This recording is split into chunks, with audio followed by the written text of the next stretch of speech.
Praise the lord. Christ centered ఫ్యామిలీలోనికి మరొకసారి మిమ్మల్ని ప్రేమపూర్వకంగా ఆహ్వానం తెలుపుతున్నాను. పిల్లలు మీరు బాగున్నారు కదూ? యాకోబు పత్రికలో 1వ అధ్యాయంలో 19వ వచనంలో ఈ మాట మీకు గుర్తుకుందా? వినుటకు వేగిరపడాలి ప్రతి మనుషుడు, మాట్లాడటకు నిదానించాలి అని.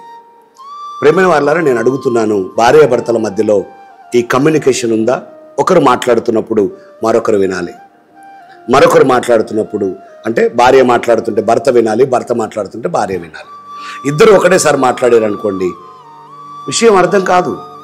మీరిద్దరు పగవాళ్ళు కాదు కదా, శత్రు దేశాలు కాదు కదా, శత్రువులు కాదు కదా. కాబట్టి మాట్లాడుకోండి.